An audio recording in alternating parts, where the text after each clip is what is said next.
题我们会谈到秦刚，会谈到傅小田，还会谈到中国外交部。这个标题啊，这个独家的消息是从哪来的呢？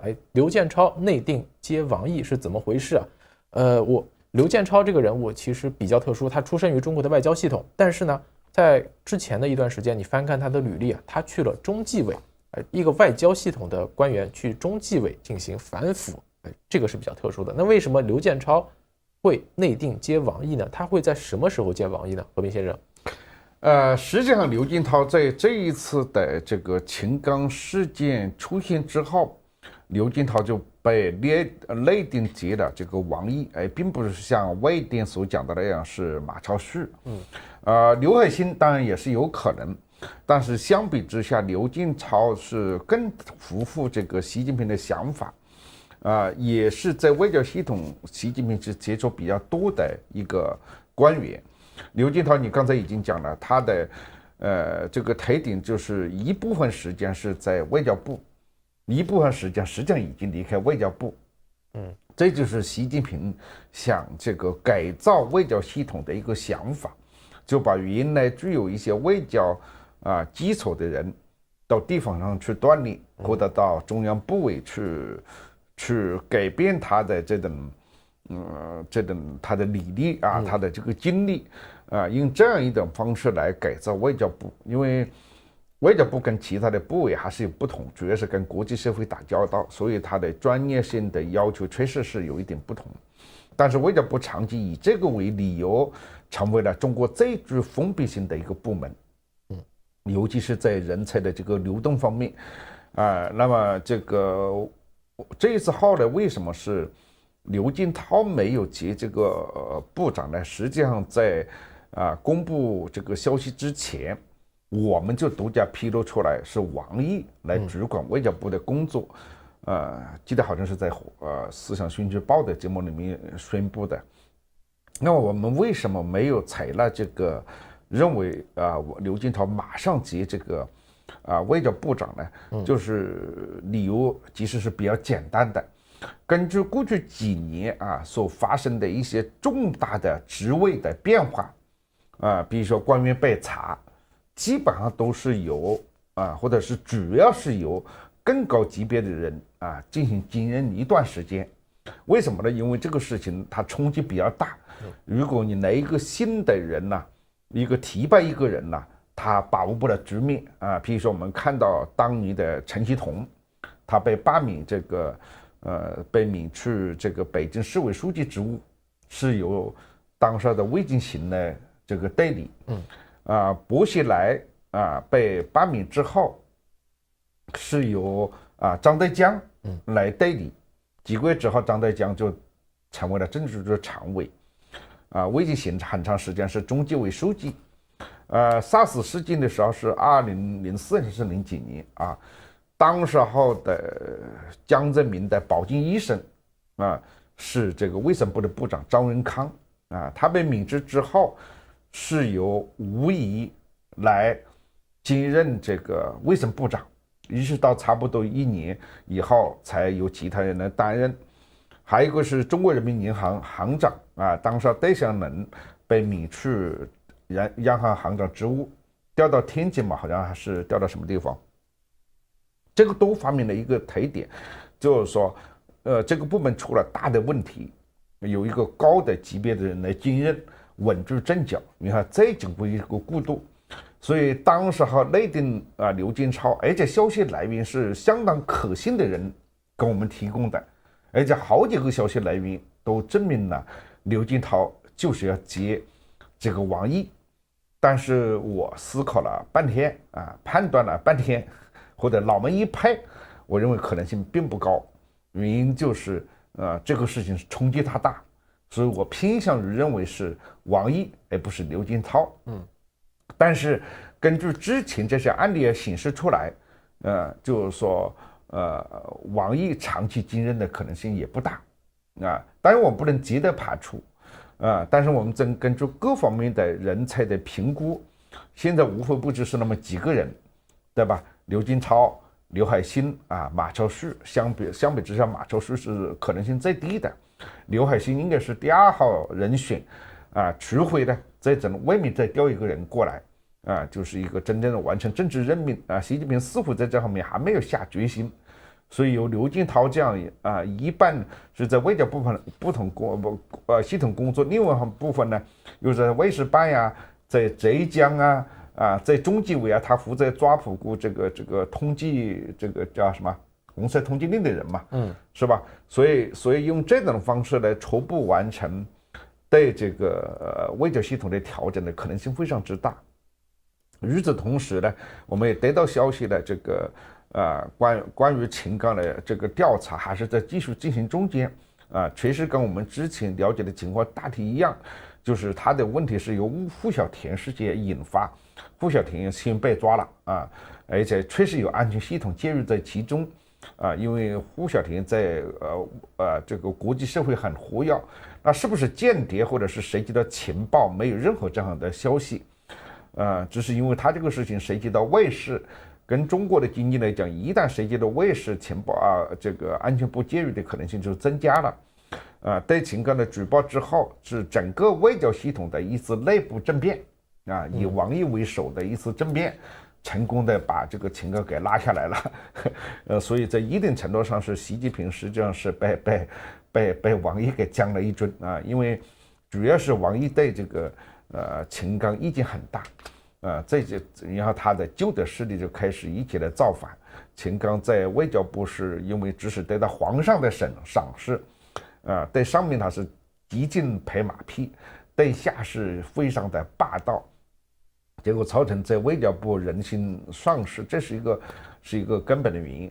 还有一个就是傅小田女士呢，就是说她主要的问题就是她的过于张扬她的能力她的很多的背景和她本身应该有的这种荣耀有一点不成比例她在北京的时候，她就是说并不是真正好好读书的孩子不好好读书也没关系，对吧？你发挥你的才干就可以了，但是她需要很多的虚名通过一个培训的项目加设在其中用了一些这个很特殊的手段去进入了剑桥。英国这个学校跟美国的学校吧，有一些学校上也差不多，给了钱，人家给你一个文凭也没有问题本来这个大学又不是一个什么真正的慈善机构，也不是一个真正的这个，有的是爱惜自己的这个生日有的也无所谓一些名牌大学像哈佛像美国一些大学，也就是有一些安慰性的学位你可能搞了一个什么活动，也给你一个你达不到标准，也采取某种方式，你可能会拿到一些这个安慰学位，你也可以通过一点金钱拿到一些项目性的培训哈佛这样的了不起的学校都有这种情况，而英国就是相当普遍，相当的严重所以剑桥这一次应该是那个我都不知道未来的这个小田花园是怎么经营怎么管理，我不知道但是小田的这个事情吧，傅小田吧就是也是有些事情被夸大了，有一些事情也被扭曲了，也许真实的情况没有那么污浊但是呢这个过程中间确实有一些事情是比较搞笑的好，感谢和平先生对于中国外交部对于秦刚、对于王毅，还有对于傅小田做了一些这个更全面的一个阐述我们也会持续关注中国外交部这一场稍微这个热度下降一点的一个，不是稍微下降，现在已经没人关心现在没人关心了是吧？是。那除非是还有更多的消息被公布出来那么节目进行到这里也即将结束了。那依旧是要感谢各位支持我们的节目感谢你们的订阅以及观看我们的直播这是也是我们持续做节目下去的一个动力。感谢云水，感谢甜点，感谢麦团，感谢散医生，感谢 JZ， 感谢如是我们，感谢金山，感谢各位的打赏。那在节目最后也会给大家带来华尔街联报。那拜登如何卡住习近平？那中共官员中了什么邪开口闭口都是习思想。那媒体在每个角落正在撕裂美国，这些又是怎么回事？都尽在华尔街联报。那我是小杨，这位是和平先生，我们在明天的华尔街论坛中跟大家不见不散。观众朋友好，这里是华尔街网报，今天是2023年8月7日，我们为您带来与中国和世界相关的最新消息。首先来看《纽约时报》报道，在习近平在中国巩固权力的过程中，他以医生的形象比喻自己，试图消除威胁共产党统治的腐败和不忠之毒瘤。过去10多年，他主要的目标一直是使原本极度腐败的军队领导层服从他的统一领导。然而，最近中国人民解放军高层出现的动荡表明，习近平的整肃行动并没有持久。上周，他突然更换了火箭军的2名高级将领，这个不明原因的动荡显示出对这个敏感的军事部门在贪污或其他不当行为方面存在怀疑。这个部门负责管理常规和核导弹。台湾的前高级国防官员、中国军事专家安德鲁·杨指出，显然系统内部出现问题，可能与纪律和腐败有关。他认为这个问题就像是系统中复发的病毒，已经根深蒂固，并且在体制内得以存活。涉及军队高层领导的丑闻可能对习近平构成挑战，因为他引以为傲的是将中国9800万党员和军队打造成绝对忠诚于他的统治的执行者。就在这些将领被撤职的几天前，习近平还罢免了外交部长秦刚，这也是对他而言的另一个麻烦撤职，因为他曾提拔秦刚成为他政策的忠实执行者。迹象表明，习近平认为只有通过上级严格审查和压力，才能防止中国官员出现违规行为。这种策略包括让党内干部接受党的调查员的常规检查，推行让党员忠诚于共产党和习近平的运动，以及撤职和逮捕。2012年上台后，习近平迅速采取行动，清除中国人民解放军内部的腐败和松散纪律，将权力集中在自己身边，树立了改变整个中国的榜样。2014年，他在毛泽东扩大革命红军控制地区的同一地方聚集了数百名高级军官，警告他们军队内部正在腐朽。调查员曾揭露了前中央军委副主席徐才厚因受贿而致富，一名将军在家里囤积了珠宝和现金，并咨询算命先生，官员之间买卖职位，甚至有人出售机密信息等腐败行为。随后的几年里，习近平对中国人民解放军进行了重组，不顾潜在的反对意见。许多高级军官因腐败被判有罪，一度普遍存在的职务买卖逐渐减少。习近平还出台新规定，巩固自己作为中央军委主席和总司令的权利。目前，中国军队的精英几乎都是习近平提拔的，使他拥有了坚实的权力基础。耶鲁大学政治学家丹尼尔·马廷利分析了中国人民解放军的1200名军官的职业发展路径，发现习近平的第二把手是将军张幼霞，他是习近平父亲革命时期的战友。许多其他高级军官也与习近平有职业联系，其中一些联系可以追溯到习近平担任地方官员的时候。2015年底，习近平将中国人民解放军火箭军升格为军种，使其从原来的导弹部队提升上来。他投入了大量时间、资源和政策支持来发展火箭军。火箭军负责监管世界上最大和最多样化的导弹计划，其武器库包括几乎可以携带中国400多枚核弹头的各种导弹。被撤职的火箭军最高指挥官李玉超将军是习近平于去年初提拔的。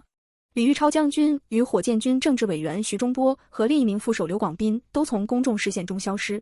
大多数专家认为，李玉超将军和其他一些高级将领可能被指控挪用了大量资金用于火箭军的快速扩张，尽管其他不当行为的指控也可能成立。习近平曾警告，经济腐败和政治不忠诚是相互交织的。他的前任胡锦涛对军队高层的控制力度较弱，习近平之前的领导人江泽民曾与一名不服从命令的指挥官做斗争。为了捍卫自己的权威，习近平似乎愿意清洗他提拔的将军。2017年，2名被习近平提拔为中央军委委员的将军张扬和房峰辉因涉嫌腐败被撤职，张将军自杀，房将军被监禁。现在，对中国人民解放军展示忠诚的要求可能会加倍。就在习近平任命火箭军的2名新领导者之前，他告诉中国西南部的部队，打击纪律松懈和腐败的运动必须深入开展。中国人民解放军最近还推出了一项新的学习运动，以加强对习近平的忠诚。然而，由于火箭军在中国核武器计划中的重要角色，习近平可能会保密有关被撤职的火箭军将领的详细情况。总体而言，无论中国人民解放军前任领导层发生了什么，火箭军对外界来说仍然是个谜。阿灵顿 CNN 研究院中国与印太地区安全事务副总裁的戴维·芬克尔斯坦表示，不管情况如何，传达给军队的信息是，没有人，无论级别多高，如果发生纪律问题，都逃不过党的长臂管辖。再来看到 CNN 分析报道，最近几周，中国的领导人和政策制定者几乎每隔几天都公开承诺采取更多措施来提振停滞不前的经济，通常是通过承诺支持陷入困境的私营部门来实现。有时，投资者似乎对这些承诺获得信心，推动股票上涨。然而更多的时候，他们忽略了官方消息的涌现，希望获得更切实的刺激措施。经济学家和分析师告诉 CNN， 现在这种刺激措施不太可能出现，因为中国已经负债过重，不像15年前全球金融危机时期那样能够简单的推动经济。英集团亚太地区研究主管罗伯特·卡内尔表示，我们已经听到了很多含糊其辞的承诺，目前还没有实质性的进展。除了一些有助于当前陷入历史最严重低迷期的房地产市场的渐进措施和利率调整外，政府几乎没有向挣扎的消费者或企业提供真正的资金支持。中国政策制定者似乎不太可能实施任何重大的货币或财政刺激措施，可能担心这样做可能加剧中国不断增长的债务风险。华盛顿非党派智库民主防卫基金会高级中国研究员克雷格·辛格尔顿表示，最多我们可以期待的是微不足道的，主要是供给侧的措施，表面上旨在吸引更多私人资本，推动电动汽车拥有率。他补充道，自从疫情限制解除后，全球第二大经济体今年初表现强劲，但后来动能减弱。自4月份以来，一系列令人失望的经济数据和人口统计数据引发了担忧，认为中国可能面临较慢增长的时期，甚至可能走向类似于日本的未来。根据日本在1990年代的经验，中国存在进入流动性陷阱的风险，即货币政策基本上变得无效，消费者选择留住现金而不是支出。法国投资银行纳蒂克斯的亚太地区首席经济学家阿里西亚·加西亚·埃雷罗表示，换句话说，由于他们对经济前景非常悲观，中国企业和家庭可能会选择减少投资和去杠杆化。根据分析师的说法，为了使经济重回正轨，北京需要将言论与行动相一致。瑞银全球财富管理的分析师表示，与发达经济体提供的巨额支持相比，中国明显避免了巨额的新冠疫情期间的支持。例如，财政刺激仅相当于美国提供援助的1/3，而没有全国范围的现金发放。尽管这有助于中国避免了其他地方普遍出现的猛烈通货膨胀冲击，但他们在最近的研究报告中表示，可支配家庭收入下降，工资和房地产资产价值同时停滞。除非伴随着提振需求的财政措施，否则降息措施是不够的。他们表示，需要一个综合政策组合，包括基础设施、房地产和消费等方面的货币和财政刺激措施，以及结构性改革，这将有助于重建信心。然而，甚至如果北京采取行动，它也不会像2008年那样有效。加西亚·埃雷罗表示，一个以基础设施为导向的财政刺激需要更大规模才能产生相同的经济影响。他还表示，这也意味着，如果采取行动，中国的公共债务将大幅增加至当前国内生产总值的100%以上，这将使中国经济成为世界上债务最高的经济体之一。更糟糕的是，在习近平领导下，北京似乎加倍执行了加强党对经济的控制的策略。美国企业研究所高级研究员德里克·斯切尔斯表示，对经济低迷的正确回应是北京回到走市场化改革道路的轨道，让私营部门发挥更大的作用。但是迹象有限，表明政府正在考虑采取这样的方向。他说，辛格尔顿表示，中国的新经济领导团队几乎没有有效振兴增长的工具。他说，北京坚定而不出人意料地拒绝承认习近平的经济管理不善在加剧中国问题中所发挥的作用，这将严重加剧其更广泛的系统风险。再来看到澳大利亚 ABC 的报道，东伦敦涂鸦区专项上周出现的社会主义核心价值观涂鸦墙在中文互联网持续走红，引发各方热议。网络流传图片显示，创作者将专项墙面刷成白色，上以红字书写富强、民主、文明、和谐、自由、平等、公正、法治、爱国、敬业、诚信、友善这一组词汇。这24个字是中国政府近10年来持续宣扬的核心价值观。在中文社交媒体平台微博和国际社交媒体平台推特上，一些评论者认为该创作者是在海外宣扬中国共产党思想的小粉红，也有一些人认为作品是艺术家借机表达反讽，还有人批评艺术家占据整面涂鸦墙，侵犯了其他作品的展示空间。该涂鸦作品在网上走红后，大量当地华人社区成员随后前往现场，在原涂鸦基础上进行2次创作。有人在爱国2字旁加字，将其重写为我爱国，国不爱我。也有华人女权主义者和 LGBT 加人士前往现场，在涂鸦旁写上女人没有国家和姐妹一起颠覆国家政权等标语。事件引发巨大关注后，艺术家一确的 Instagram 账号的评论区出现了许多具有争议的评论。一些网民认为，艺术家的行为没有考虑任何其他创作人的艺术过程，没有考虑如何融入到主体涂鸦氛围中去，没有考虑布局、排版是否适合其他涂鸦人的作品。这种直接抹杀的行为就是列强行为，就是巧取豪夺。这名网友写道，以色列涂鸦艺术家本茨波夫曼曾在专项绘制歌手艾黛尔·艾米丽·山黛和已故街头艺术家 Marty 的肖像。这些作品如今已被覆盖，波夫曼表示心碎。但这不是世界末日，这是街头艺术的一部分。我把这当作是一家随时改变展览的现代艺术馆，他说。该涂鸦的创作者一确随后在中文社交媒体平台小红书和国际社交媒体平台 Instagram 发帖，承认原作品由他和朋友共同创作。他在小红书平台表示，该涂鸦行动具有同时对两个不同环境问题的批判和互动性思考，但大多数人脑子是不会转弯，要借作品发挥升级。自由是一个多么需要思想才能领会的词，他写道。在自由身上，我们看到了罗格斯中心主义和利用自由的方式，利用去殖民的方式，行使着真正的文化输出、文化商业化，借自由民主之名，彰显着西方的文化中心，这是伦敦的自由。然而反者道之动，另一边的局面无需多说了。根据其个人网站信息，一确真名王汉征是一名艺术家和策展人，毕业于英国皇家艺术学院，曾就读于中国传媒大学摄影专业。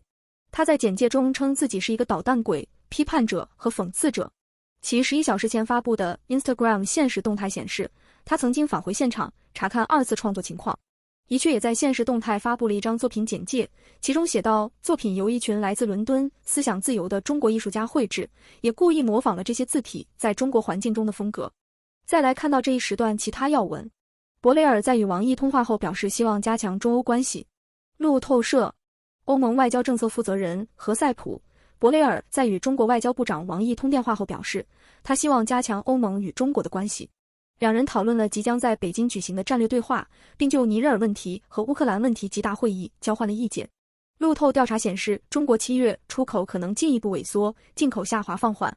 路透社，路透调查显示，预计中国7月份出口将进一步萎缩，出口量较上年同期下降 12.5%， 这将是自2020年2月大流行爆发以来最糟糕的读数。7月份，中国工厂活动也连续第4个月下降，给官员带来压力，要求他们采取政策措施提振内需。中国国家规划师暗示将采取刺激措施，但投资者对这些建议并不感兴趣。预计7月份进口将萎缩 5.0%， 反映出国内需求略有改善。秋季访问是否会成为博雷利中欧关系谈判的第3次幸运机会？南华早报，欧盟外交事务负责人博雷利将于秋季访华，进行战略对话，并为中欧峰会做准备。由于博雷尔感染了 COVID-19 以及中国外交部长缺席，此次访问2次被推迟。博雷尔表示希望尽快访华并开展战略对话。中方对发展中欧关系表示乐观，高度重视中欧领导人会晤。此访将讨论乌克兰战争、尼日尔军事政变、中欧关系等问题。香港航空网站挤满，数千人抢免费机票。南华早报，香港航空的预订网站遇到了技术问题，因为数千名用户试图在该航空公司的第2轮赠品活动中获得免费机票。用户抱怨等待时间过长，出现错误消息和网站崩溃。此次促销活动是政府你好香港活动的一部分，旨在鼓励居民出国旅游，让香港在疫情限制后重焕活力。香港航空承诺分3轮派发25000张机票，该机票适用于2021年9月1日至2022年3月24日期间的旅行。汇丰银行高管因称英国在中国问题上软弱而感到抱歉。英国广播公司，汇丰银行公共事务主管谢拉德·考珀科尔斯爵士 Sir Sherrod Cooper-Coles 在指责英国政府在遵守美国要求减少与中国的业务往来方面软弱后道歉。汇丰银行发言人表示，考珀科尔斯是在一次私人圆桌讨论中发表上述言论的，并不反映汇丰银行或英中贸易协会的观点。汇丰银行的大部分利润来自亚洲，包括中国。由于其在中国的重要业务，这家全球银行必须在华盛顿和北京当局之间保持良好的外交界限。中国失败的澳大利亚贸易禁令的教训。路透社，中国决定终止对澳大利亚大麦的反倾销和反补贴关税，这凸显出贸易制裁很少奏效。对大麦的关税和对澳大利亚煤炭的非正式禁令导致澳大利亚农民和矿工为其产品寻找新市场，而且价格往往更高。中国的盘算是，它可以通过结束煤炭和大麦贸易来向澳大利亚施压，因为他们可以很容易地从替代供应商那里获得。然而，亚洲海运煤炭流动的中断导致价格上涨，也推高了澳大利亚等级的价格。蒙古希望摆脱中国和俄罗斯的阴影。华盛顿邮报，蒙古总理鲁布桑南·奥云额尔登一直致力于深化与中国的经贸关系，同时也试图实现蒙古经济多元化，并扩大与包括美国在内的其他国家的联系。奥云俄尔德尼最近与美国签署了一份谅解备忘录，合作培育关键矿物和稀土元素的供应链，这些元素对世界清洁能源转型至关重要，且蒙古国储量丰富。上周在华盛顿，奥云埃尔登参加了与副总统卡马拉·哈里斯、国务卿安东尼·布林肯和国防部长劳埃德·奥斯汀的会晤。他讨论了包括铜在内的矿产合作，并与美国签署了开放天空民航协议。奥云俄尔德尼强调了保持蒙古对外关系平衡的重要性，并将美国描述为该国最重要的第三邻国之一。他还强调，蒙古并不将中国或俄罗斯视为威胁，并希望与中国发展新的基础设施协议，以更好地将蒙古经济与过境路线和港口联系起来。蒙古拥有丰富的矿产资源，包括铜、油和稀土。奥云俄尔德尼认为，到下一个10年末，该国的国内生产总值有可能增长2倍。美国与中国的重新接触反映出优先事项的混乱。日经亚洲，拜登政府正寻求与中国缓和关系，为重建弹药库存和后勤保障争取时间，以应对与中国因台湾问题可能发生的重大地区冲突。由于军事实力下降以及乌克兰冲突消耗的资源，美国不得不最大限度地利用外交、经济和情报手段。然而，此举被视为绥靖行为，因为中国尚未放弃任何侵略性挑衅，例如网络攻击和对台湾的威胁。中国洪水已造成14人死亡。路透社，台风多克苏里给中国东北地区、北京、河北省带来强降雨和洪涝灾害。据报道，周末舒兰市已有14人因洪水死亡，北京和河北上周已有20多人死亡。当局尚未提供全国的总体死亡人数。舒兰的水位已经下降，应急响应工作正在进行中，以重新安置居民并修复基础设施。受影响地区的许多家庭已经恢复供电。然而，中国东北地区的松花江和嫩江支流的河段仍然处于危险的高水位。东北部其他省份的恢复供电工作仍在进行中。菲律宾因船只事件召见中国大使。德国之声，菲律宾召见中国大使，抗议北京在有争议的南海过度且具有攻击性的使用高压水枪，阻止菲律宾补给船。美国、英国、欧盟、澳大利亚等都纷纷谴责中国的行为。尽管国际法庭2016年做出了反对这些主张的裁决，但中国声称对几乎整个南海拥有主权。每年有数万亿美元的贸易经过南海。事件中的菲律宾船只当时正在向菲律宾占领的仁爱礁运送物资和部队。预计中国不会推动俄罗斯重返黑海粮食协议。日经亚洲，尽管对中国经济造成影响，但中国似乎满足于不向俄罗斯施压，要求其重返失败的黑海粮食计划。该倡议于去年7月启动，允许俄罗斯和乌克兰在战争期间向全球出口农产品，但1年后俄罗斯退出。中国是该倡议下这些出口的最大单一接收国，占乌克兰出口量的近1/4。然而，专家表示，中国国家主席习近平将地缘政治和国家安全考虑置于经济考虑之上。中国正在寻求建立一个包括俄罗斯在内的专制国家联盟，以对抗美国的影响力。失去俄罗斯作为盟友将削弱中国在与西方的竞争中的地位。中国没有利用其对俄罗斯的影响力说服莫斯科继续参与主动行动，这表明中国更愿意维持现状，并从廉价的俄罗斯石油中受益。中国唯一担心的是俄罗斯可能使用核武器。尽管中国可能有兴趣恢复这一倡议，但它不太可能加入针对莫斯科的施压行动，而这种行动不太可能产生结果。中国还意识到，其损失可以通过从包括俄罗斯在内的其他地方进口农产品来弥补。该倡议的失败挤压了乌克兰的收入来源，谈判可能只会导致停火，而不是解决冲突。中国将继续通过其访问乌克兰的和平特使将自己描绘成潜在的调解人，但不太可能采取进一步行动。CSIS， 美国需要一支团队来对抗中国的政治战争。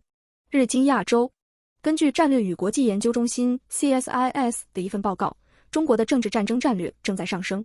报告警告说，美国及其盟国在识别和反击中国政治战争方面进展缓慢，其中包括虚假信息、网络行动、情报行动和经济胁迫等工具。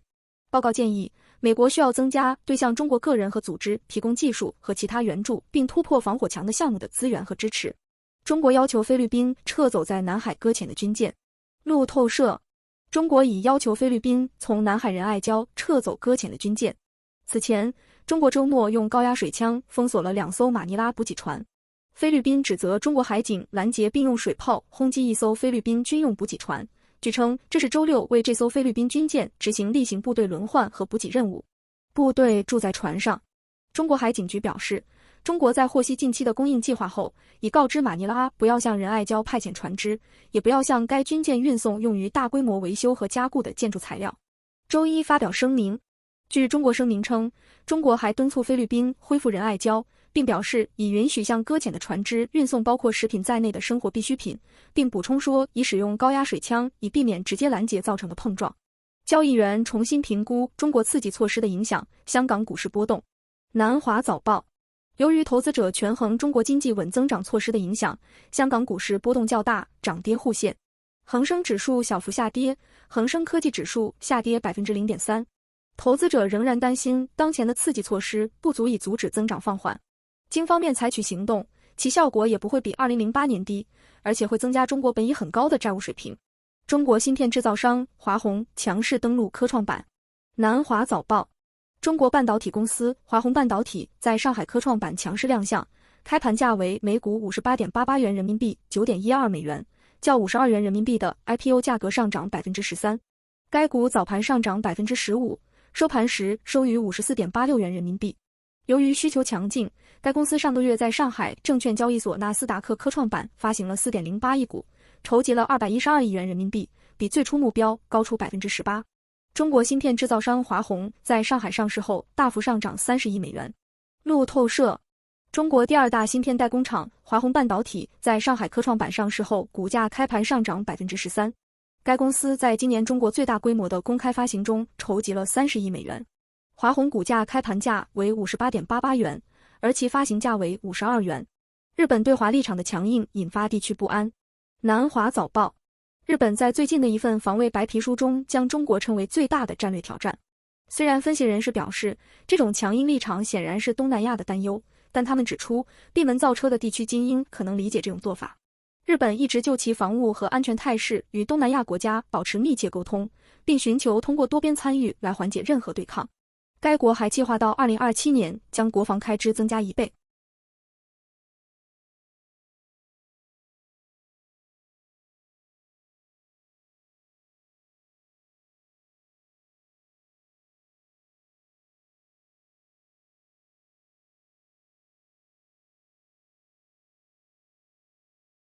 中国经济增长缓慢是否会引发改革的曙光？荣鼎咨询，在2013年11月，习近平在他的首个领导年份召集了一次中共党的经济全会，并公布了一项雄心勃勃的改革计划，所谓的60项决策，其中包括赋予市场决定性作用，并缩减国有部门。接近第3次全会和这些决策的10周年，大多数决策仍未得以实施。缺乏这些结构性改革，导致系统性挑战日益增加，包括严重的地方政府债务、持续发生的房地产危机、持续对投资项目依赖以实现国内生产总值 GDP 增长，以及国内外消费者、企业和外国投资者信心下降。领导人和经济学家暗示，宏观经济压力正在需要对改革进行重新推动。截至2023年第2季度，言辞和宣示已经开始变得更加实际，但迄今为止采取的具体行动尚不足够。必须看到的改进包括经济研究和信息公开，不再对外国企业进行更多的打压，以及改善私营企业的信贷准入。中国的宏观故事，重新审视改革轨迹。中国指南的前提是，北京对市场改革和自由经济规范的追求，既促成了中国的增长，也使其受到全球经济体系的接纳。自1978年以来，市场化在推动中国的增长方面发挥了重要作用。自从2021年开始，我们的中国指南研究已经确定了中国市场改革进展的停滞，这至少在一定程度上导致了目前明显的增长放缓。由于未能进行改革，中国经济正在经历一个难以忽视的重大结构性放缓。由于未解决的房地产危机，企业投资受到压制，政府刺激受到全国各地超负债的地方财政的限制，以及对出口的长期依赖，引发了国外的反弹。家庭消费，中国未来增长的长期驱动因素，尚未从大流行中强劲反弹。期望家庭在孩子们在毕业后难以找到工作、房屋价值下跌和储蓄存款回报下降时敢于消费，似乎对人性存在一种误解。直到2023年第2季度，中国的私营企业和外国评论家仍然一致认为，中国在2022年的表现不佳是由 COVID-19 引起的周期性问题，经济将很快恢复到每年 5% 以上的疫情前增长水平。当局在第一季度的结果在可接受的范围内，同比增长 4.5%， 但似乎对一些统计数据进行了一些捏造。7月公布的第二季度结果加强了对数据可靠性的担忧，即使这些数据显示增长趋势已经出现问题。尽管由于2022年的增长疲软和脆弱， GDP 数字本身很高，达到 6.3%， 但这一数字低于预期。经济面临的困境的严重性也引发了中国内部的新一轮公开讨论，表明中国经济轨迹上的问题的禁忌正在瓦解。市场上可观的发展反映了基本面的变化，外国直接投资流入逆转，中国货币的价值下跌，中央银行降息，信贷增长减缓，失业率上升，消费者和生产者的通胀指标下降，生产者价格下跌速度达到2015年以来的最快水平。这些事实证实了一开始的年初的预期中，恢复远低于预期。权威人士的评论现在承认了这些结构性问题。在5月的一次演讲中，前国家发展和改革委员会官员徐林表示，目前的放缓不是周期性的，而是结构性的。6月，中央财经事务委员会办公室前副主任尹彦林提出了类似的观点，他强调中国经济风险上升，经济逐渐走弱。尹还认识到，自第二季度以来发生了显著的意外变化，这需要对经济复苏的过度乐观看法保持谨慎态度。为了应对经济放缓，像徐林和党派经济学家江小娟这样的前官员强调，需要进行制度开放。江小娟呼吁建立以市场为导向的国际化商业环境，支持平台企业，而徐林则强调，扩大内需和财政刺激是不足够的，并主张进行市场导向的改革、法治治理和保护财产权，敦促坚持1978年的改革和开放政策路线。除了关于改革迫切性的新一轮论述之外，党内信号表明，在平衡增长并寻求新的发展战略已经成为一段时间以来的议程。在2023年6月，党刊《求是》刊登了习近平主席在2022年3月向中央党校干部的讲话，其中他谈到了经济重组的必要性。他警告说，不应依赖旧的增长驱动因素，如过度借款进行建设、鲁莽投资和扩大项目。现在将注意力转向习近平的演讲，使市场改革的可能变得不那么突然。自2020年以来，该政府已经加强对经济的控制。随着市场关于恢复动能的议论，以及以信贷和投资为主导的政策工具不再出现，我们能否说北京正在修正航向，现在正在走上艰难的回归明确市场驱动规范的道路？尽管北京在实施60项决策方面有所不足，但现在的调整痛苦将比10年前更严重。尽管实施难度很大，但静止不前的后果更为严重，因为中国的经济增长在未来10年将继续放缓。中国的领导层是否相信这一点，或者是否仍然抱有在寻找更简单解决方案的希望，我们无法知道。但由于无行动所导致的结构性经济放缓已经开始，可能迫使北京政府采取行动。重要经济学家和退休政府官员承认结构性放缓并公开支持改革的意愿是一个积极的信号。然而，这还不足以表明政策发生了实质性的改变，反映了中国在国内金融体系、市场竞争和创新体系方面的政策活动方向，以及影响贸易、直接投资和组合投资开放的政策。该热点图是基于内部政策追踪制定的，该追踪权衡和评估中国政策对2023年第二季度的影响。行动是基于他们对中国发展通向或远离市场经济规范的重要性来评估的。对政策重要性的评估将政府的优先事项、政府层次中发布和实施机构的权威以及政策对中国经济的影响纳入其中。解决地方政府债务长期存在的问题需要基本的中央和地方财政改革，这在现实中尚未出现。宏观经济的阻力和缺乏支持改革的强烈政策信号已经削弱了投资者的情绪。北京一直在承诺提供友好的环境，但外国投资者和企业仍在等待跟进，例如缩小外国投资的负面清单。与此同时，对2014年反间谍法的修订使外国公司不得不努力理解他们的正常业务活动是否可能受到影响，例如收集经济数据。金融体系在2023年第二季度，不断上升的地方政府融资工具 LGFV 债务水平和政府没有协调的解决方案，是确定中国走向金融体系改革之路的最关键领域。问题在于为国有和地方政府借款人提供的隐性保证，这扭曲了中国金融体系的资本配置。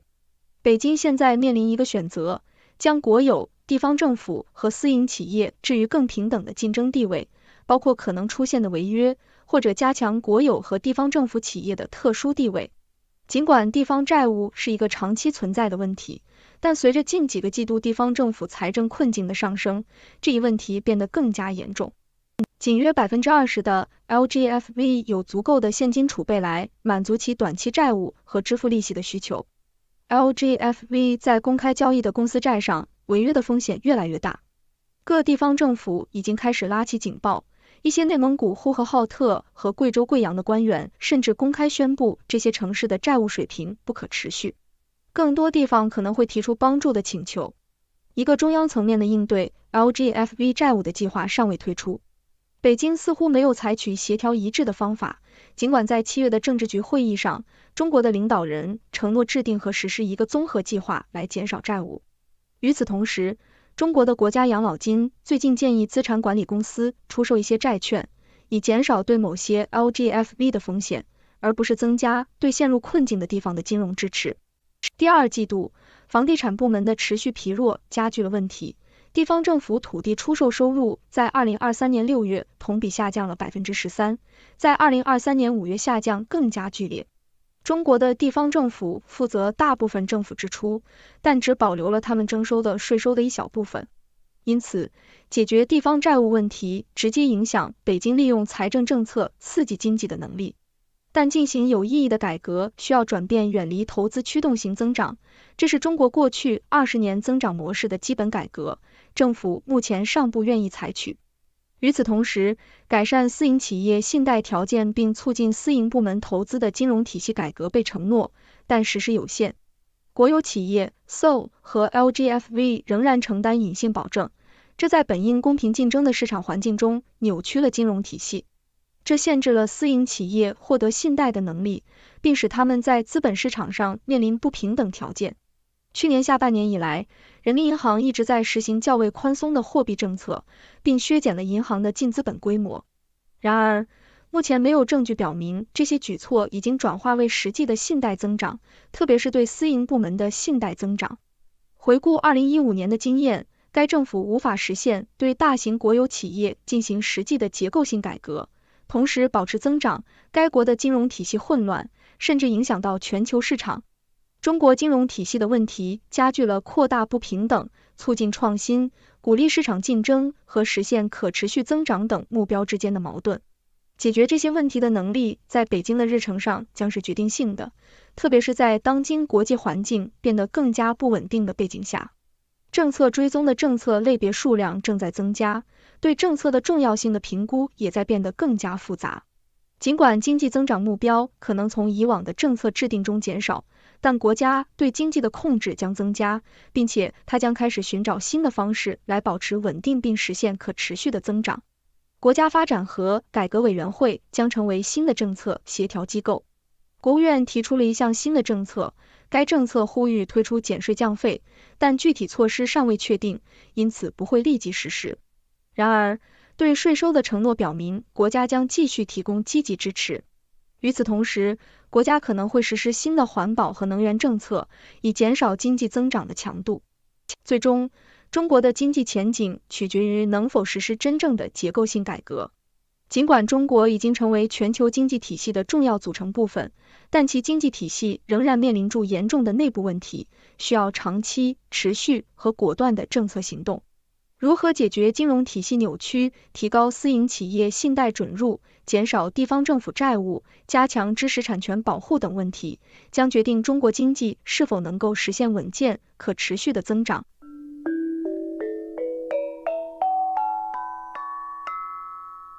Hello， 大家好，欢迎关注华尔街电视频道。这期的热点深度关注中国华北、东北地区的这场洪灾。那自7月29日以来，台风杜苏芮自中国福建省泉州晋江市沿海登陆，其残余的环流北上，先是造成了京津冀地区的超强降水，降雨量极值为 744.8 毫米，为北京地区有仪器测量记录140年以来排位第一的降雨量。那肆虐完北京及河北多地之后这个台风杜苏芮是继续北上，自8月1日开始，黑龙江的南部、吉林等地区是遭遇强降雨，这些地方的多地区日降雨量突破了历史极值。那据官方的公布7月统计，洪涝、台风等灾害已经造成全中国超过1600万人次受灾，147人死亡或失联，直接经济损失超过411亿元人民币。根据美国之音 CNN 在报道中指出随着与气候变化有关的极端异常天气对中国的农业和食品供应造成越来越大的威胁，中国东北地区十分严重的洪涝灾害引发粮食欠收、绝收，潜在威胁着中国14亿人口的粮食安全。中国东北3省黑龙江、吉林和辽宁地势平坦，土地肥沃，被视为是中国非常重要的粮仓，这里生产的粮食超过中国粮食产量的1/5。著名的粮食作物包括大豆、玉米和大米。根据 CNN 的报道，中国水利部在上周日发布了吉林和黑龙江防汛3级应急响应，距离最高的4级响应应急响应也只差了1级。根据3联生活周刊的一篇报道，现在的强降雨，五常市这个黑龙江省的五常市的上游龙凤山水库、磨盘山水库从8月3日开始的几次泄洪，也造成了这个下游的村庄、农田、房屋被淹。这还赶上水稻的扬花期，有大片的稻田被淹。当地的村民已经开始计算水稻减产甚至绝收的影响。黑龙江省的这个五常市，可能屏幕前的各位听着也不陌生，这就是五常市是全中国水稻5强县之一，也是这次受灾严重的重点区域之一。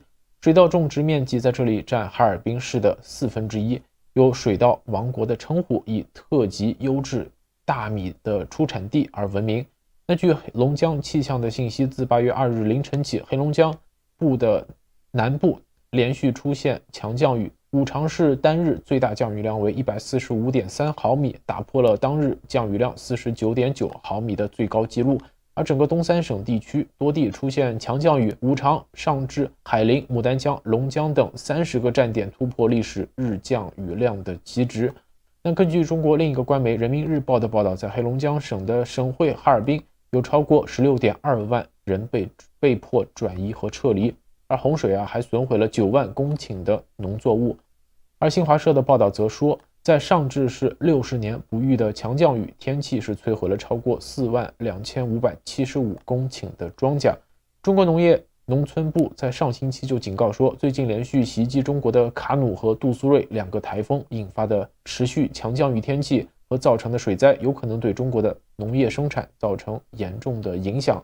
在中国东北此次因杜苏芮台风而遭受严重水灾之前，另一个中国重要的粮仓河南省在今年5月下旬也曾发生强降雨天气，这导致当地大面积种植的麦子严重受损。根据中国当地的媒体的报道，当时连绵不断的大雨正好发生在麦收季节，让当地的小麦生产遭遇10年来的最大损失。河南省的小麦产量占全国小麦产量的大约1/3。CNN 引述中国国家统计局的数据报道说，河南在2023年麦收季节遭遇的大雨，导致中国今年的夏粮产量减产 0.9个百分点，这也是7年以来中国首次遭遇夏粮的减产。中央气象台官员上个月在一场记者会上还透露，今年6月份席卷中国北方的一再打破历史记录的高温酷暑天气导致的干旱，给刚刚播种的玉米和大豆等作物造成严重的伤害。CNN 的报道还说，中国农业在过去几个月中接连遭遇的重击，在短期内将影响中国的食品价格。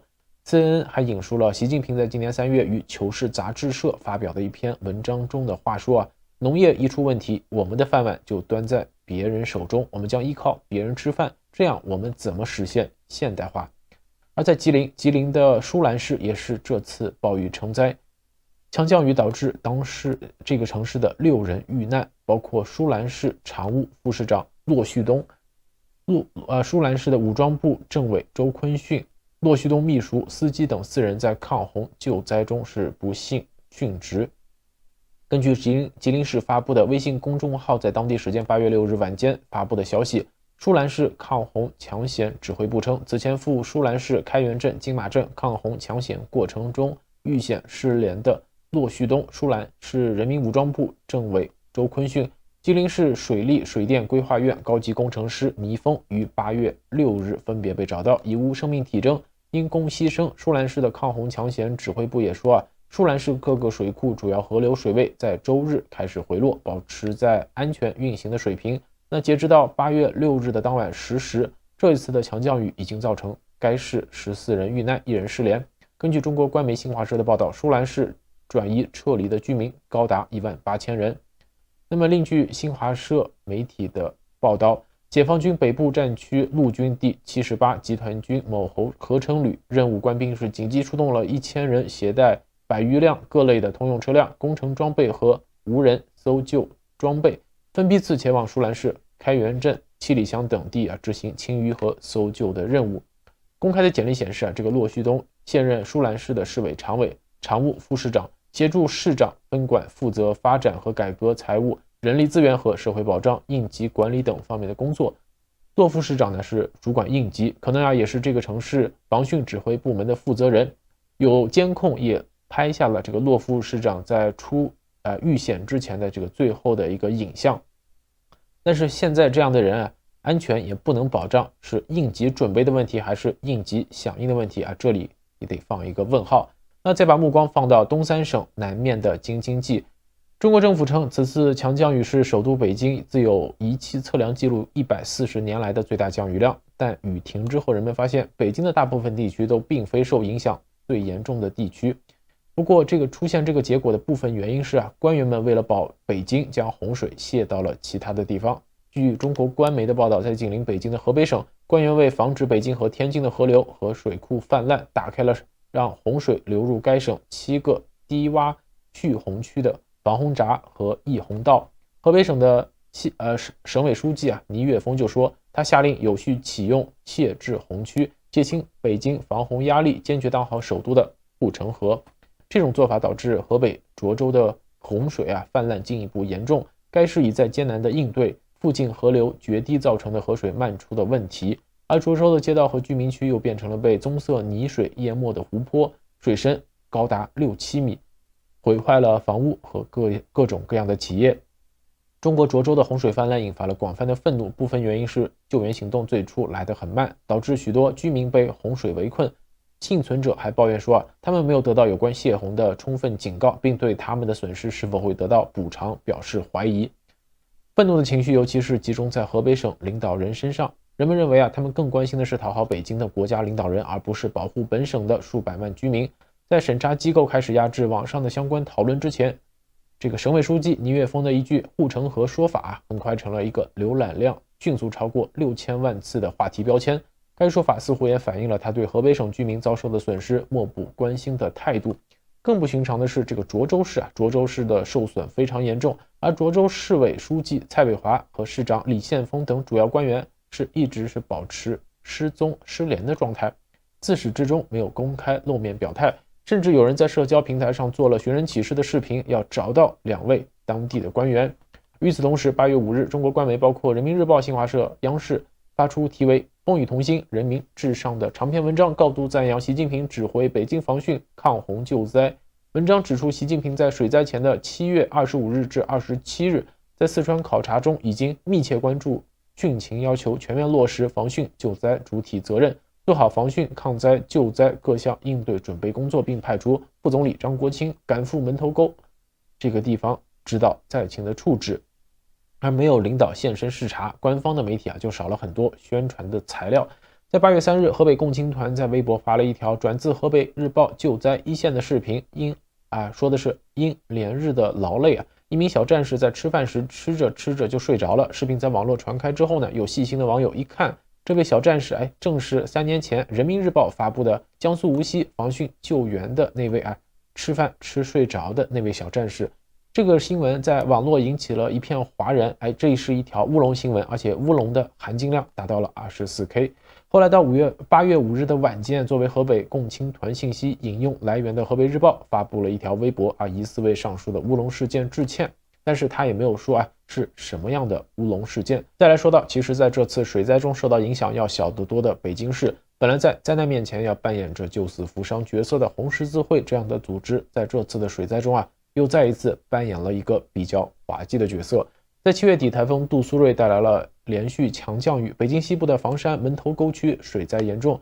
为了救援这里的灾区，北京红十字会是通过易保公益平台在网上发起了一个叫做闻讯而动，驰援北京水灾受灾群众的线上捐赠项目，筹款的目标是600万元人民币。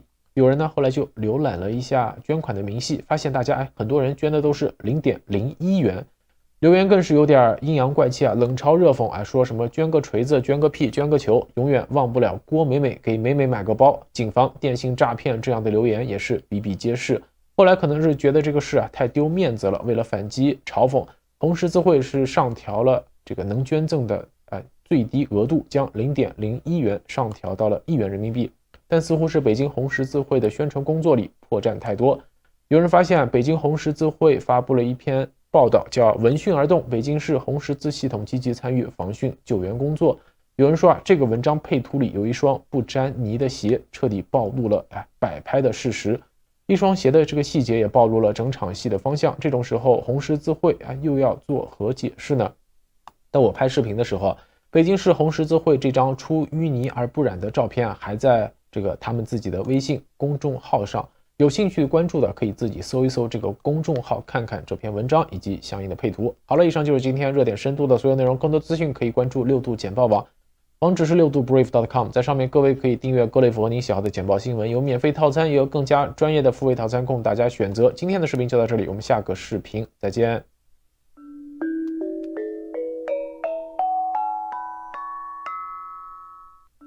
The news out of Beijing, I'll read from the Associated Press. China's capital recorded its heaviest rainfall in at least 140 years over the past few days as remnants of Typhoon Doksuri deluged the region, turning streets into canals where emergency crews used rubber boats to rescue stranded residents.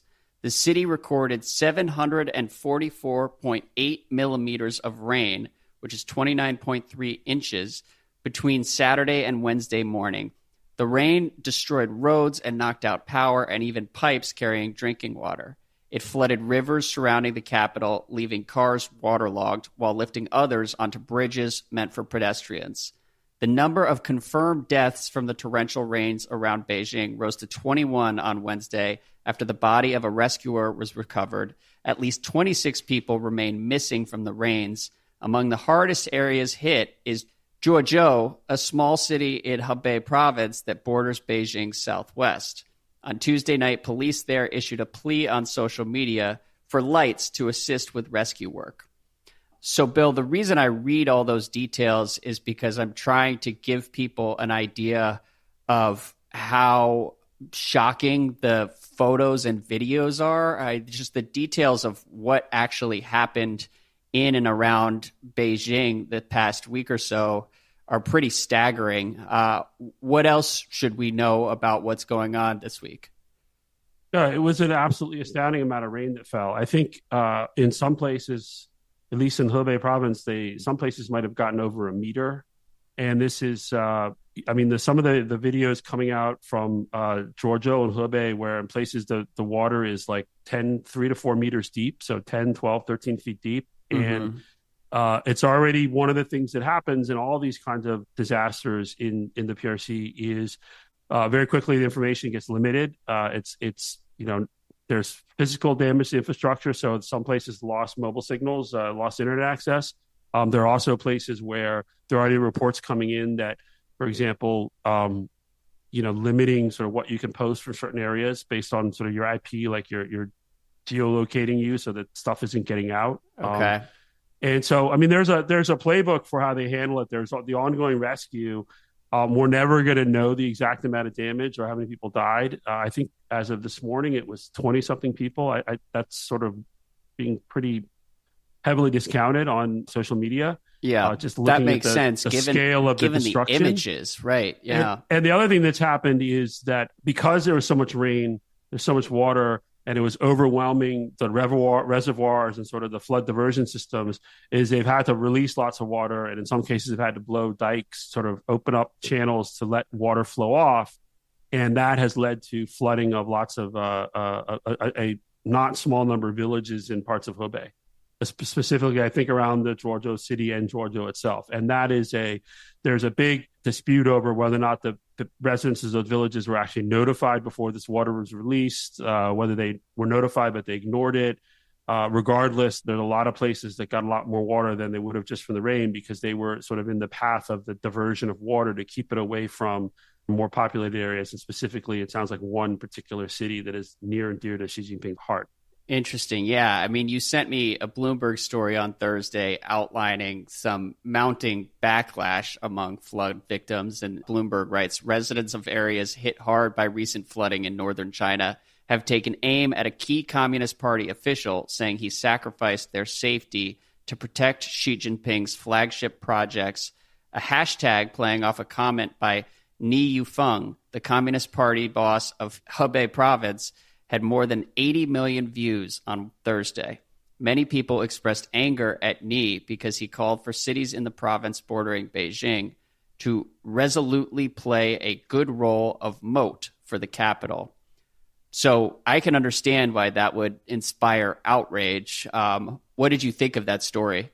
It's true in the sense that, we saw it in COVID too. It was always this concept of Bao Beijing, protect the capital, protect Beijing. And so all sorts of policies happen to make sure that the really bad stuff doesn't get to Beijing.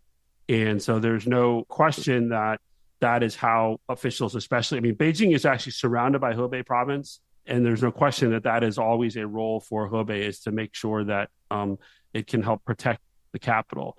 In this case, given sort of the water flows, it looks like it's more about diverting water from the newer airport in Beijing and Daxing Airport, which is the southern side of southern part of Beijing. Mm-hmm. But more importantly is the Xi's sort of signature new city that he has overseen the building of, called Xiong'an, which is south of Beijing, which is, this incredibly ambitious creation of a whole new city in a place that no one thought a whole new city should be there except for Xi Jinping and some of the planners. Why is that? Is it just a remote location? It's remote. There's not a lot of water. Well, there would be water now, not to joke, but they're generally, part of the thing here too is, one of the reports said, at least in some areas, they got more rain in 2 days or so than they get on average in a year. A lot of these areas tend to be quite dry. It's unbelievable. Yeah. No, it's astounding how much rain they got. And nobody, no government could handle the volume of rain they got without some pretty significant flooding. And so this was about, in many ways, this was about choices and how do you, who gets a short straw in terms of where you divert the water to. And so, but the Xiong'an project is interesting just because it is it's really creating a whole new city. It's supposed to be this modern city, and it's part of Xi Jinping's, a vision he's put forward to return Beijing to sort of its more core functions as the capital city and move lots of enterprises, state-owned enterprises, educational institutions, et cetera, out of the city to relieve congestion and relieve pollution. And so they built this new city. And it is very modern. They've added high-speed rail from Beijing, good roads. It's a short commute. Nobody wants to go, right? And so even I think I forget the exact date. I think it might have been in May, or it might have been the April Politburo meeting. They talked specifically about Xiong'an, and basically the message was, y'all got to go, right? So because all sorts of state-owned enterprises, other government bodies. No one wants to leave Beijing, because back to the earlier discussion about sort of the mentality of protect Beijing. Beijing has the best resources for everything. Beijing has the best schools. It has the best hospitals. Yeah, this does take me back to COVID. Yeah. Right. And so, if you're leaving Beijing, you don't want to take your kids to some place that has a new school. It's not the Beijing schools. It's just it's a whole sort of forced migration of, frankly, some institutions and people who were part of a pretty privileged class in Beijing. And so anyway, that's a longer discussion around Xiong'an. But so one of the bits of anger that is bubbling up is on Chinese social media is just this idea that, these people like in Zhuozhou, these poor people who are being inundated, one of the reasons was to protect this Xiong'an city, which is basically empty because it's Xi's pet project. Yeah. And of course, ironically, the other thing people are pointing out is about 2 weeks ago, one of the many bestsellers that have been written under Xi Jinping's name is that a new book came out that was on Xi Jinping's discourses on water management. Oh, wow. So, of course, people are sort of like, so does this book help us with the flood? Yeah. Or does this book hurt us with the flood? What do we do? I mean, obviously obliquely, because you can't, but it is, it's bad. I mean, not to make light of it. It's a real disaster for a lot of people. And it's also, it's going to hurt crops. A lot of infrastructure looks like it was destroyed. There are some photos, videos of bridges, at least one bridge collapsing. And, I mean, it's awful. And it's going to be a long process of drying out and then rebuilding. And so, I mean, it's a pretty awful few days. Oh, yeah. I've watched a few different rescue videos this morning. There was one video involving a baby who was saved that really hit me hard, given that I've got a 4-month-old son with me. But there was another video where it looked like a whitewater rapid in the middle of a street. And this one man was clinging to the door of a car and he was somehow saved. It was a true miracle. But all of it just underscores the scale of the challenge right now. And I wish everyone the best as they work through the aftermath over the next couple days and weeks. Flooding is just terrifying. Like, first and foremost, I hope everyone can emerge safely from all this, but then water can do so much damage to infrastructure and create a bunch of long-term problems. So hopefully the families that are dealing with that outlook will be able to get the help they need over the next weeks and months here.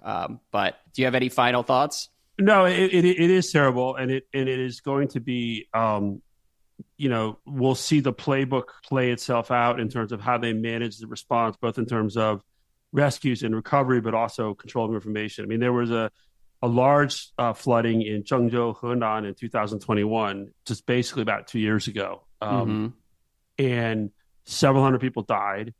There were some awful videos. There was a sort of a cover-up. Foreign journalists who went in the aftermath were harassed, followed, not allowed to report. There was basically the local government local officials will come in and do everything they can to control access to information and control the flow of information and cover up what they can. It's just going to be a really hard process for I think a lot of people, and we're never probably going to know the true extent of the damage or toll from this kind of a flood. Yeah, it's another echo of some of the most dystopian aspects of the COVID policies that we saw over the last couple of years. Is that limited information, and I mean, it's more than it's just the way the Communist Party works. I mean, this is how they. And this is just how they roll. It's always been this way. And I experienced it for the first time, thinking through like what we would know about how reopening is going, and like the information was so opaque that we actually were sort of guessing for a couple months there in terms of how much damage was actually being done. And it sounds like that will also be the case with some of the fallout from this week's flooding. But on a lighter note, I do appreciate the context on Xi's pet project, that city. I hope no one ever does that to Washington, D.C. and tries to move out all the non-government aspects of D.C. to some I think it'd be great. location. Are you kidding me? We put them on a floating barge somewhere in the Chesapeake Bay. Should we move the government? The government's the worst part of D.C. There's all sorts of cool stuff. Nats Park, we got the wizards government downtown. And the lobbyists, although then real estate values would collapse. So if you own a house here, that would be bad. Well, no, I like the idea of throwing the government out on a barge in the middle of the Chesapeake. We'll see. And Dan Snyder can be tied to the mast of the barge. Right? Yeah, exactly. Just paddling behind. Good luck, Dan. All right. So the other big story in China this week was a shakeup at the PLA. I'll read from your Cynicism newsletter on Monday. Just weeks after the foreign minister disappeared and the day before the PLA's birthday, Xi appointed new leadership for the PLA Rocket Force, the group whose remit includes the PLA's nuclear weapons. The purge of the Rocket Force leadership comes amid reports that several members of the previous leadership are under investigation and the death of the deputy commander earlier in July. There has been no announcement as to what is going on, only that there is a new commander and a new political commissar. South China Morning Post reported the proximate cause is corruption.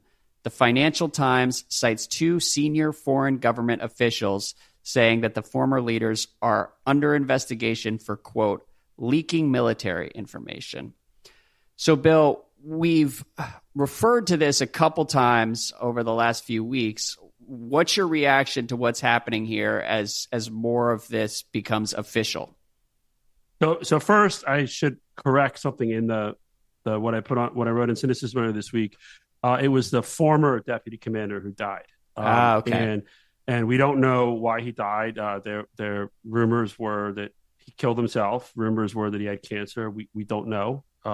His daughter has posted something online basically saying he was sick. But again, it sort of feeds into this broader rumors that have been swirling around the PLA rocket force for at least a month, which are clearly something has happened, because this kind of a change in leadership is again, they don't say the other people are in investigation. They're just gone. They're just basically like they're just, there's new leadership.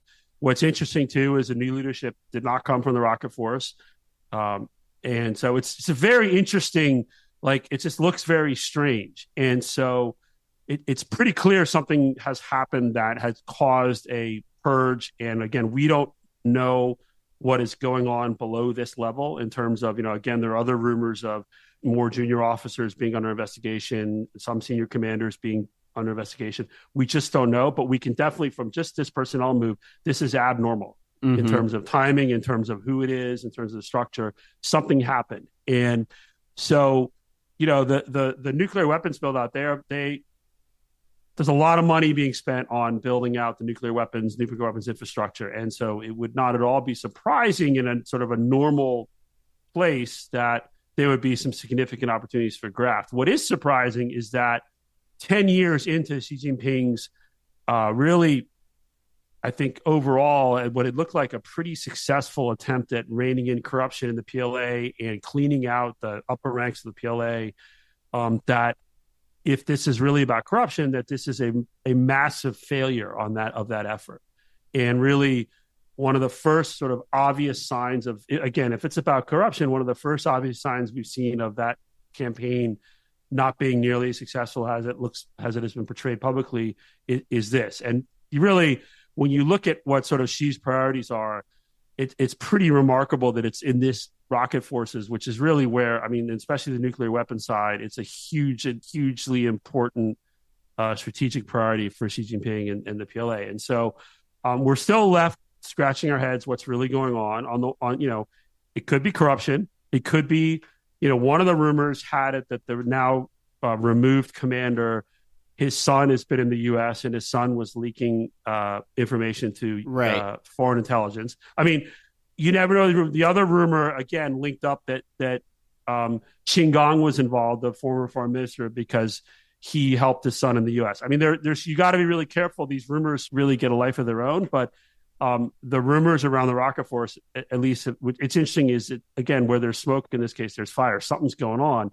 And then, of course, I think it is important to look at the sort of context of the Russia invasion of Ukraine, where we see, of course, that there has been tons of corruption in the Russian military that has been significantly corrosive to the Russian army's ability to fight. And so that would have to be, I will guess, a lesson for Xi and the PLA in terms of the risks from corruption. And then this just sort of blows up in their faces a year into the Russia-Ukraine war. And it really, I think, will lead to a prolonged period of investigations, witch hunt. Again, you just, can they be sure that the rockets are going to go where they're supposed to go when they need to go somewhere? Yeah. Honestly. We talked a month ago in the shadow of the Russia insurrection, attempted insurrection, whatever the hell happened there. We talked about the corruption 10 years ago under Xi, where people were spending money to ascend the ranks and then trying to make back their investment by abusing that power in different ways. And if that's how people are getting promoted within the military, then yeah, it shouldn't be surprising whatsoever that military readiness and or effectiveness is not great. And so I wonder whether this is a case of she not actually fixing all those problems, or she fixing those problems, and then this is sort of a newer brand of corruption that they might be dealing with. So my guess is it's more the latter, where a lot of the problems have been fixed, but it is, I mean, look at the U.S. Navy had the crazy Fat Leonard scandal. Corruption is human nature. Yeah. And, the U.S. Navy some of those people sold out for like hookers and a nice dinner. Yeah. I know, honestly, I mean, people don't necessarily need a lot of money to be bribed to be corrupted. And I think in this case, again, just back to the earlier point, we don't know what the cause is. If it's corruption, there's a huge amount of money being spent very quickly around the nuclear build out, especially around construction of facilities, like big silo fields out in Northwest China that were. How recent is that? That's the last couple of years. And so that's a simple, that's like again, there's a whole playbook for how you take kickbacks on that kind of construction. Super easy in the old days. The other thing, though, is I think that we have seen in other cases over the years where people have gone down for corruption, and officially it's been about corruption, but it's also been about selling secrets. Right. And so we just don't know whether or not the investigators inside China know. I don't know. I don't know if we're ever going to find out. And even if the top leadership of this rocket force who appear to have been purged, if they do get arrested, sentenced, there should be like an official announcement. The reasons given may not be the real reasons, right? It'll be of course, even if foreign espionage is involved, they're going to say corruption. They're not going to say, most likely, it's unlikely they'll say, yeah, we were riddled with foreign spies who now have all of our nuclear secrets. Right. Not saying that's what happened. So, but it is, I think, from the perspective of what's been going on, it's a very much, Xi Jinping comes out of the 20th Party Congress. He gets what he wants at the 20th Party Congress in terms of personnel. End zero COVID, then zero COVID, right? It's been a difficult year. There are a lot of people died from COVID. Again, they're never going to tell us how many, but the best estimates now are like 1.5 million people probably died in the COVID re-entry period. Then you have, the economy is nowhere where they wanted it to be. And then you have the foreign minister who something happened with him, Xi's guy. And then you have this, again, looking like Xi is his signature. I mean, Xi is commander in chief, right? Xi is in charge of the military. There's like the commander in chief responsibility system. Technically, this is his problem, right? He's responsible because not of his only guys. that, it's been his signature. I mean, Xi Jinping economic thought is not faring all that well these days. No, so in a normal time, and then you have the floods, which are terrible. So in a normal and now you've got the Beidai He, where we'll talk about that. They're going to disappear for 2 weeks. So she's going to be out of the news for 2 weeks. So there are going to be a bunch of rumors that he's in trouble. Yeah. I would say, in spite of all the things that I just listed about him having a bad year, I would be shocked if he's in trouble. So when we come back, when I get back from London, we can redo our the next podcast in 2 weeks. We can go through any of the fun rumors that have cropped up. Last year at this time, they were bubbling up that there was a coup underway, or there was going to be a coup. But I will say that it has been a very difficult year. And so I think, to your earlier question, what does that mean? I think this will probably lead to not a realization like, but sort of a revelation like, I've been too tough. We should sort of loosen up and open up. And, it's going to be more of like, we got to harden even more. We have to be even more paranoid. We have to, do more to root out sort of the potential spies and people who don't support us in the system. And so I think this could potentially be setting things up for a pretty rough few months. That also dovetails with this, the revised counter-espionage law, which came into effect last month. And then I think on Monday or Tuesday, the Ministry of State Security launched its own WeChat with its first post, which was about basically of the entire society needs to mobilize. It was a pretty chilling welcome to Weibo. Yeah. And it's too long to read, but in the August 1st cynicism, listeners have probably read it, or at least I guess this podcast is for everybody, not just paying customers. I translated the whole release on it, and I mean it is it is chilling. And I think it's just a broader sense of a hardening of the system, a paranoia. Maybe there are spies everywhere that, again, I think will run counter to the sort of the messaging that's coming out of, say, the economic technocrats about we're open for business, everything's back to normal, blah, blah, blah. Right. And so I think it's setting things up for an even tenser or more difficult next few months. Yeah, well, I mean, sometimes Xi Jinping reminds me of the drill meme. Keep yelling at me. You're only going to make my opinions worse. And, you know, as things get tough over there, it's only going to get more dystopian. The first line of the WeChat post from the MSS was, counter-espionage requires the mobilization of the entire society. Yeah, that's the headline. Yeah, that's the basically title. Encouraging people to spy on their neighbors. And we'll put a link in the show notes. I just unlocked that post. Oh, so great. People, if they want, can go read the full first public WeChat for the Ministry of State Security. There's also a link to a reporting platform where you can be an informant and you can go in and report on other people. And interestingly, oh my gosh, the MSS site has it. You can toggle into English, and it has a whole form where there's like a box for informants to put in their information, and then and then inform on people. And so, you know, things like this historically have not played out particularly well. We in the U.S., of course, have, you know, see something, say something. This is a little bit different, I think. Yeah, it's chilling, and people should be aware of the full extent of how grim things have gotten now. And that post is just another example. And also, it's easy to get lost in the day-to-day news on Sharp China here. But when I step back and listen to you read out all the different calamities that the PRC has been dealing with over the last 6 or 7 months, that's pretty staggering in its own right. It's a really hard country to run in the best of times, and this is a really tough period. I think it would be hard for any leader to deal with it. The only thing I'll say too on the paranoia, you know, we were talking about the MSS, WeChat, and this sort of the counter-espionage law. Back to the PLA stuff, that you also have to go back to the Qinggang stuff, because again, one of the rumors, we don't know, but one of the rumors is somehow connected to foreign espionage. And so what I think matters is what inside the system, the security services, the disciplined investigators, what they think is going on. If they believe there's a foreign espionage nexus, even if there's not, that's going to lead to, I think, a lot of sort of reverberations inside the system as part of a sort of an even more heightened sense of paranoia. Well, okay, so my final question before we move to a couple U.S.-China items. Did we ever really find out what was going on with some of the generals who were purged at the beginning of Xi's reign? Because there were a number of big tigers caged when Xi took over. So how much detail did we get in terms of what they did wrong? Just as an indication of whether we'll ever learn what happened here.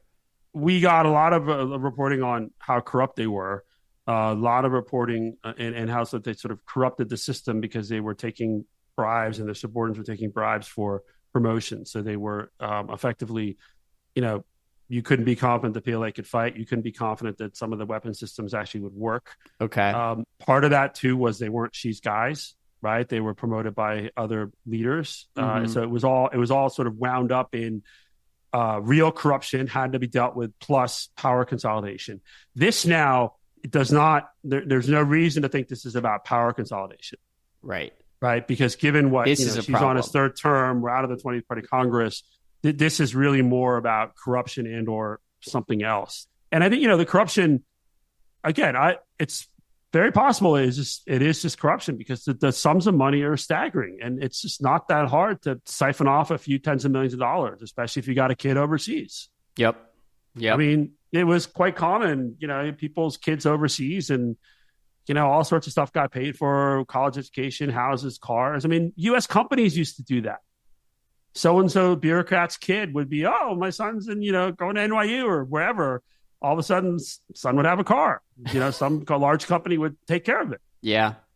It was sort of the way you do business, and it's untraceable, or was back then.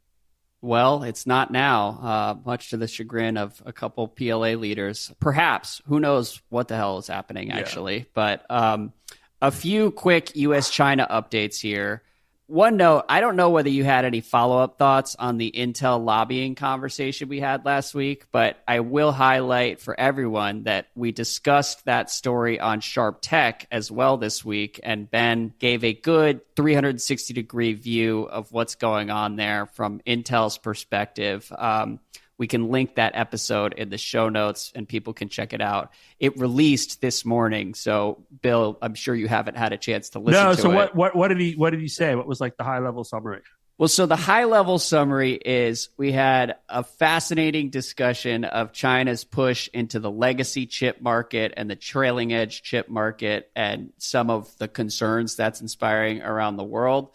And then as far as Intel, he understands why Intel would look at this and say the subsidies in the CHIPS Act are not enough to cover potential losses if we're removing 25% or 30% of the revenue, even as some of that revenue is also inflated because China's been doubling up on orders in anticipation of a ban.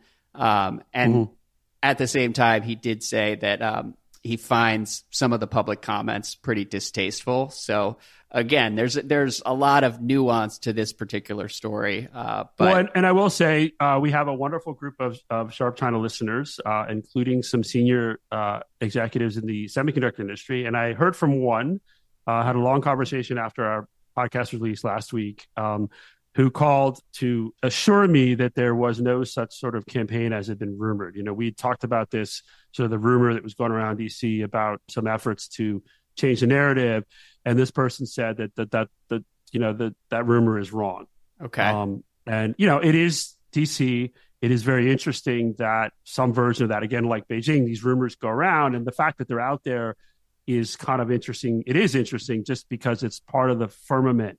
And so, but they assured me that none of that's happening. And I think that I will say also, though, I think what's clear from that meeting a couple weeks ago or whatever it was that the chip companies had with senior officials from the Biden administration is that the October 7 controls are not going to be rolled back. What really is in play is whether or not some of the loopholes and some are plugged and how they're plugged, if they're plugged, and whether or not there are any more restrictions. And I think that the semiconductor industry probably will be able to blunt some of the more hawkish attempts inside the information to really plug the loopholes in a more significant way or to impose new controls would be my guess. But that's a guess, slightly educated guess. Well, it should be interesting to watch, you know, and if the rumors that some of the chip companies are pushing for removal of certain national security people or think tankers, if those rumors are unfounded, that's great. I think regardless, the tension between the self-interest of American firms and potential interests of the American government that's going to remain relevant for years to come. And it highlights why decoupling is so difficult and or impossible in certain contexts. And one thing I'll say is the PRC behavior matters is because I've learned that, you know, the October 7 chip controls, which I think were surprised most of us in their scope and severity, were the reason they were able to be pushed through was because of the PRC reaction to the Pelosi visit. And that there was such a, from the perspective here in other capitals, there was such a sense that the PRC was really overreacting, and there was so much, oh my God, maybe this could become a real crisis, and maybe they're really serious about invading Taiwan at some point. That was a very much an enabling of the more hawkish folks to say, hey, we've got a package, and it blunted any efforts to lobby it down or whittle it down because nobody wanted to stand up and basically in the face of what the PRC was doing over Taiwan, they just didn't have the juice to push back. Yeah. Well, and I also think all of it was happening in the shadow of Russia invading Ukraine and the whole world being semi-caught off guard by Putin actually having the audacity to do that. And I think that opened a lot of eyes in Washington. That did. And then specifically the Pelosi visit and the reaction. And so, and barring something that the PRC would do in the next few weeks or months, I think that momentum has shifted so that there really is going to be harder to do and I could very well be wrong, but I will just guess that it's going to be harder to do something even more sort of onerous on the semiconductor industry in the near future. I mean, you've seen that a bit, I think, with the long rumored investment screening mechanism, which has effectively been lobbied into near meaninglessness from all reports. We may find out. The latest report is it might come out this week or next week. So maybe, it's every month or so there's a report that's about to come out. So maybe this will be the month. There you go. Well, maybe you'll jinx it into existence. You'll get sick every time you go on vacation. Maybe there's big news as you hit vacation here. And speaking of tech intrigue, there was also this story. We don't have to go very far into it today. I'll read from the lead of the New York Times this past weekend. The Biden administration is hunting for malicious computer code it believes China has hidden deep inside the networks controlling power grids, communication systems, and water supplies that feed military bases in the United States and around the world, according to American military, intelligence, and national security officials. The discovery of the malware has raised fears that Chinese hackers, probably working for the People's Liberation Army, have inserted code designed to disrupt U.S. military operations in the event of a conflict, including if Beijing moves against Taiwan in the coming years. The malware, one congressional official said, was essentially a ticking time bomb that could give China the power to interrupt or slow American military deployments or resupply operations by cutting off power, water, and communications to U.S. military bases. But its impact could be far broader because, according to U.S. officials, that same infrastructure often supplies the houses and businesses of ordinary Americans. And it goes into more depth about some of the concerns that government officials have regarding this malware. I'm not sure what to make of that story. I'm not sure whether you've had any conversations in the wake of its publication, but it's obviously pretty unsettling, and I just want to put a marker down, and I imagine we'll be revisiting it. It is. I think a couple of things. One, it sounds like that was part of this Microsoft vulnerability that was exploited. I think it would speak to the need for more secure systems. One. Two, nowhere in the article did they bring up the question or the possibility of whether or not the U.S. has done that to Chinese systems. Yeah. And not that makes what the Chinese allegedly have done better, but I think it's important to have that perspective that I would be surprised if the U.S. hasn't done something similar. And frankly, probably they would consider them negligent if they both see each other as adversaries. Interesting. Yeah. Isn't this what you do? Look at Ukraine. I mean, again, this is another thing from what bits have dribbled out publicly from the Russia-Ukraine war is sort of all, the attempts by the Russians to do stuff to Ukrainian systems, the way the Ukrainians have fought back in the cyber realm, with a lot of help from the U.S. Again, I think that the U.S. I'd be pretty surprised if the U.S. doesn't at least have the same capability or hasn't actually done something similar in China. That's a guess. I have no idea. Totally. Well, that's my regular guy assumption as well. As a non-NatSec, expert, I am under the assumption that everyone is hacking everyone at all times. So we should be concerned about this, but this is not just like oh my God, China bad. This is like, the U.S. better secure its systems better because in Microsoft that they're if they're where the exploit was, they better improve their systems because this is just going to keep happening. Right. If it's not China, it would be Iran or it would be North Korea, it would be Russia. I mean, a long list of countries. Yeah, well, and speaking of Microsoft security, I believe this was downstream from the malware that was discovered on bases in Guam, but there was also the email hack of Commerce Secretary Gina Raimondo, and so that's our next item. Gina Raimondo is planning to visit China in late August, according to people familiar with the matter, part of the Biden administration's effort to reduce tensions between the world's two largest economies. That was from Bloomberg this week. Do we know anything else about this trip? Anything we should keep in mind as she heads over there?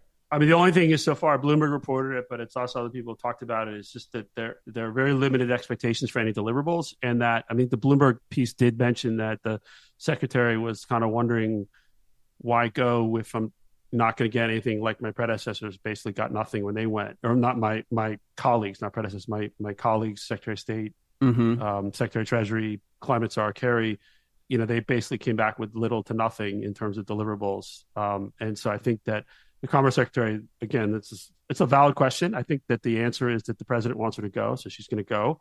Right. There has been another this week.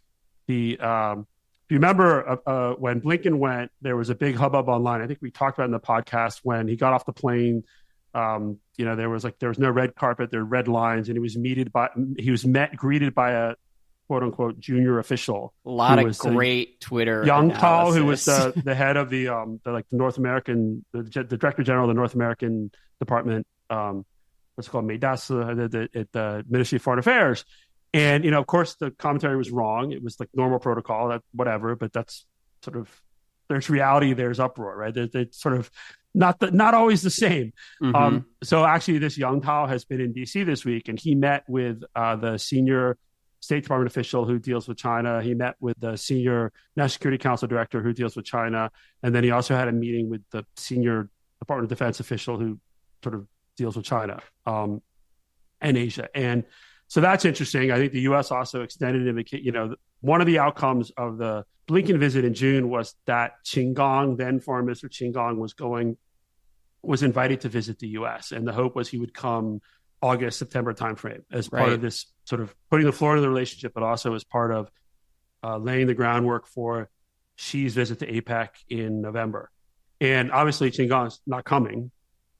So will we get a Wang Yi? Wang Yi, who former foreign minister, now again foreign minister, the U.S. issued an invitation, according to the State Department press officer, at this visit from Yang Tao this week. So we don't know any of the details, but the U.S., it looks like that sort of foreign minister visit from the PRC is likely back on in the next, I would guess, 6 to 8 weeks. Okay. So there may be a reciprocal visit after a procession to Beijing. I did ask someone at the State Department if they'd offered diapers or baby formula to send back to the former foreign minister. Sort of congratulatory Whatever he needs. Yeah, take care of him. You never know, right? Where we don't know. Sorry, I shouldn't make that joke. But I mean, again, rumors. We don't know if that child is Qin Gang's, but that certainly is. Bill, even people who, dad. well, let me just say though, even people who when the Qin Gang really he was removed, there were people I talked to who were very well dialed in and have very good sources who insisted that it was a health reason, nothing's going on. In the last few days, they've all been like, yeah, I think the kid's real. Something's up, right? Something's going on. So I'm more confident now that whatever's going on in Qin Gang, part of it does involve this young boy and his mother. Interesting. But again, we don't know for sure, but I think I'd be willing to put a little more money on it than I would have a week ago. But sorry, as a new dad, do you need some baby formula and diapers too? We can always use more diapers. That's an easy win. So hopefully someone over at State is listening here and can send those home with Wang Yi or whomever else chooses to visit. I should have, I'm sorry I don't have any left, but when we had kids in Beijing, I think it's, there were a lot of people who didn't have diapers. They just had holes in the back of the baby clothes. Oh, really? Wow. Yeah, they're very effective. We haven't gotten to that point. It can get a little cold yet. in the winter, but they are, I think, in many ways more environmentally friendly. I mean, look, the environment, my hands are not clean right now, but we'll see. That's a reference to my environmental damage, nothing more. Manu says, Andrew Bill, longtime listener of Sharp China and Sharp Tech. Here is a headline I noticed in The Atlantic the past week. China doesn't want to compete. It wants to win. The story echoes your own question as to whether dialogue with China will really result in a meaningful improvement in relations, because China wants something fundamentally different from the relationship with the United States. The author, Michael Schumann, stops short of suggesting what the alternative to dialogue may actually be. So 2 questions for you. 1, what do you think a workable alternative to dialogue and diplomacy might be, practically speaking? And 2, does this reflect a broader recognition, does this article reflect a broader recognition within the media that a softer approach to China won't reap rewards anytime soon? What do you think, Bill? So for 2, I don't think it does. For 1, I think there really is no good alternative to dialogue and diplomacy. That said, dialogue and diplomacy alone don't work. So I think what you're seeing from the Biden administration, from what other people are suggesting, is diplomacy is not just with China, it's with all sorts of other countries in the region and around the world to sort of weave together sort of a multi-layered approach to dealing with issues around China. And I also think that it's very important that ultimately the U.S. has confidence that if it sees itself in a real competition with China, that the way to win is to be better in the U.S. Mm-hmm. The way to win is to stick to U.S. values and to actually compete as opposed to simply just constrain or contain. So in terms of alternatives to dialogue, if we did not play ball, as China is, withholding meetings until X, Y, or Z happens, are there consequences to that decision? Because I think that would be, practically speaking, obviously nobody wants to go to war, either like a Cold War or a hot war. But the intermediate option would be to say, we're not going to indulge this ransom type approach to just basic engagement at the diplomatic level. I mean, I think, and we've talked about this on prior episodes, it's always better to be talking. The question is, what price do you pay for those talks? And so if you defer or stop doing things that make sense from your interest to get a talk, to get a meeting, that's a mistake. If you say, we'll keep talking, but we're going to keep doing what we think makes sense because we're unhappy with XYZ or our allies are unhappy with XYZ, that's fine. And there are different ways to engage. Engagement just to engage and basically saying, okay, we're going to not do a bunch of things so that you'll let so-and-so go visit Beijing. That, I think, is a mistake. And we, at present, are not totally clear on what exactly has been withheld or what concessions have been made. Is that right? We're not clear on what, if any, concessions have been made. That I think is a fair statement. Okay. And then again, mixed signals. The U.S. really wants cooperation with China on fentanyl. The U.S., I think Blinken, in the run up to the Blinken visit, I think there was hope on the U.S. side that the Chinese would agree to some sort of a working group around fentanyl again. And then the Department of Justice went and issued some indictments, and I think there were some sanctions. And so I think that, there are different parts of this government have different views. And so that certainly the DOJ wasn't waiting around for a working group. They were just going to do what they wanted to do or needed to do. And so, but I think, again, it's just the broader lesson is we're not going back to where things were. And I think that increasingly is most people get that. There are some folks who are still sort of pushing to sort of go back to the old days of engagement, but they're fewer and further between now, and they're just not really taking that seriously anymore. Yeah, well, and to his second question, does this article reflect a broader recognition that a soft approach to China won't reap any rewards? Well, the question within the media, I mean, I think in the folks who spend more time sort of looking at China, I think it does recognize a broader recognition that there is that the ways of the past didn't really work. Yeah, the media is unclear. Depends on which media you're talking about. Yeah, well, there's just a broad spectrum of opinions out there, and I actually think that's pretty healthy. There's a lot of debate as to what the best course is. There's not groupthink. In spite of the groupthink hysteria of a few months ago, there isn't groupthink in the U.S. Yeah. If you want to look at groupthink around the U.S., I could point to another country that has a lot of groupthink about the U.S., at least in official media. Yeah, certainly at the party level. That's not the case here, as much as I think people found it to be comforting or thought. I mean, the fact that people could argue that there's groupthink means that there's not groupthink. Right. It was an easy column to write. And just for anybody who hasn't been listening to us all year, back in March or April, there was a streak of 4 or 5 straight weeks where there was a new editorial every other day about groupthink on China in Washington and why it was so concerning. But to your point, those drove me nuts because I'm in DC. I talked to lots of people. I had no idea. I mean, I didn't see it. I mean, I saw emerging sort of clustering of views around certain things, but they were not coerced. And there were plenty of people I talked to who were, I mean, again, it was an exaggerated, caricatured case that fit really well in parts of the media ecosystem. Right. Sort of pushed, it was where people wanted to be anyway. And so it worked, and it was pushed by sort of, influential people, and that's fine. Whatever. As we've talked about people on the podcast, the U.S.-China relationship, if they can't figure out some way to not go to war, it's a disaster for everybody. And I think that is what's happened over the last, year, especially, was people were getting very concerned that things were just spiraling out of control. Mm-hmm. And I think that was a valid thing to be worried about. Oh, absolutely. But there's only so much one side can do. It. We should all be worried, but you also have to recognize that there's only so much one side can do. Right. Right? It takes two to tango, as some people would say. Yeah, and as a newcomer to this world, one of the things that's been interesting to me is that I think there's sort of a myopia that takes hold where it's all about the U.S. and how we're dictating the terms of engagement for the relationship.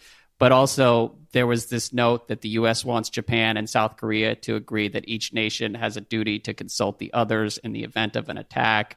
And Washington is pushing for a historic joint statement at Camp David this month.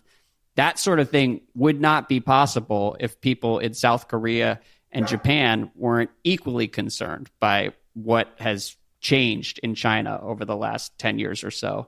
And that's the type of thing that people in Washington writing op-eds can sometimes overlook as they sort of chart the course of this whole conversation. Well, and also you get the PRC media critique is, they're lapdogs or they're being coerced by the U.S., sort of completely denying these countries agency.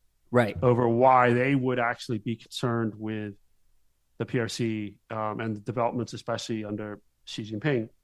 I mean, Japan and South Korea. I mean, South Korea was a Japanese colony for how long? There were some horrible atrocities committed by Japanese soldiers in South Korea, comfort women. I mean, go long list. You could do a whole podcast on not just an episode on the Japan-South Korea relationship. And so the relationship has been, they're both U.S. allies. It's recently had some, I think the comfort women issue was a big sticking point. It really was, from the U.S. perspective, it was bad that these two countries were not talking the way they should be. Mm-hmm. From the PRC perspective, that's a good thing, right? That the more fractured the sort of parts of the U.S. alliance structure are, the better it is for the PRC.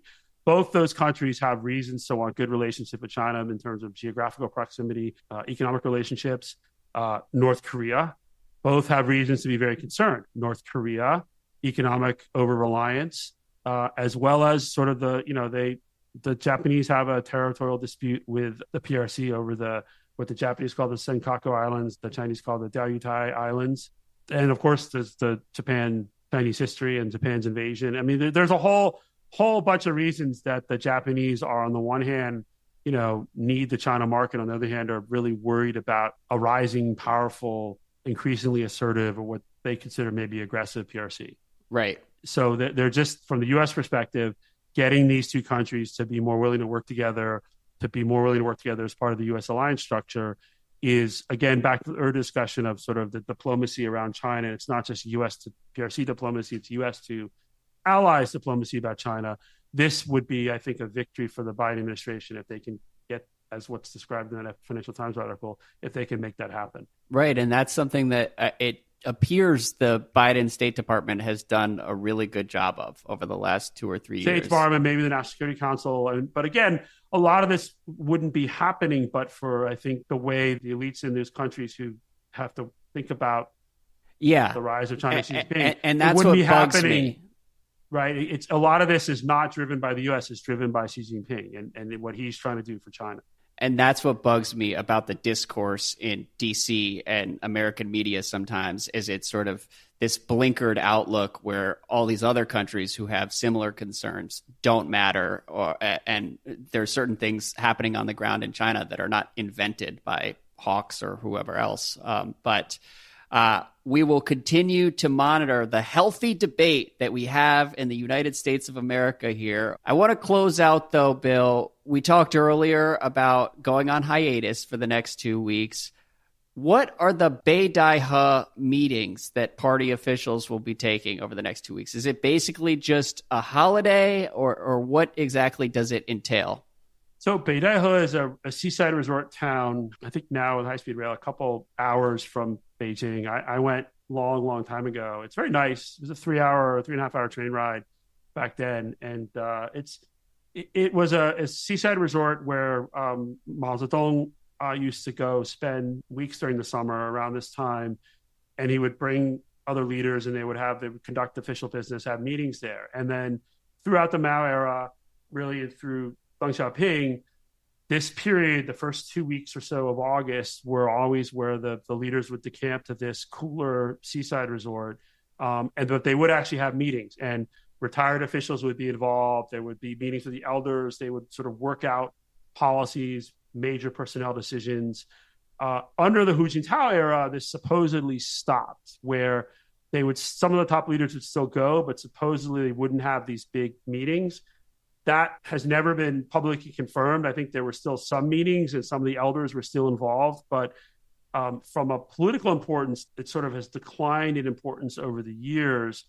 Now in the Xi Jinping era, especially in the last 6 or 7 years, where there really are no elders with any significant influence, it doesn't appear that it's the way it used to be under Mao. I mean, they go on vacation. They certainly may have some meetings, but it's not like they go to Beidaihe and then suddenly the top leader is told what to do or there's a change in policy. That is not what appears to be the case with Beidaihe anymore. So people talk about the Beidaihe meetings. I like to just call it the Beidaihe break because we really don't know exactly what's going on. So anyway, the point is, though, it's not what it was in the Mao era. I think you still see some commentaries about all these big decisions will be made in the first 2 weeks of August. I would be cautious with those kind of commentaries. Okay. It's quite possible they're really just kind of on vacation. They do some work, but they also, it's a pretty hard job.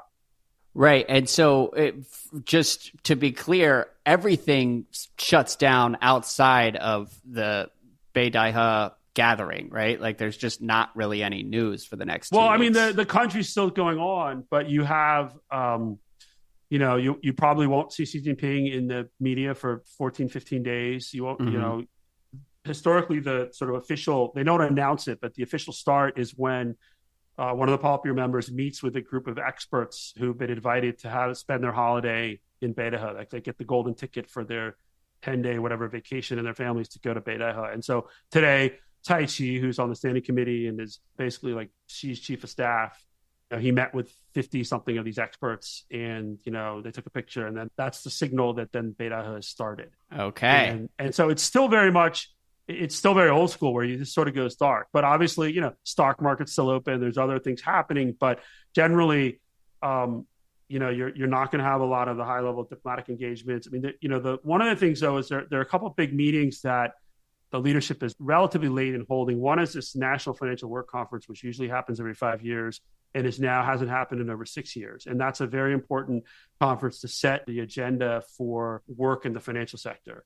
And then there's also, usually every 5 years, there's a big meeting, like a central meeting on foreign affairs work. And the last one was in June of 2018. Not that these are going to happen during Beidaihe, but it's quite possible those happen soon after Beidaihe. So there would be some preparatory work being done. It's not like lots of people just stop working. Okay. So they're not just off the grid and closing the laptop for 2.5 weeks or whatever. Right. I think that's not what's happening, but it's also not like there's some sort of mysterious meeting of the elders who sort of tell Xi Jinping what to do. Right. I think we're beyond that because I have no idea which elders could actually tell Xi Jinping what to do at this point. And I think Xi Jinping had seen how elder retired officials had influenced his predecessor and made sure that they were all effectively neutered by the time he got to his third term. Yeah, well, that's an important PSA as the information slows to a trickle over the next couple of weeks. And if rumors start to proliferate about Xi being in trouble, one of the themes of the Sharp China podcast is almost never believe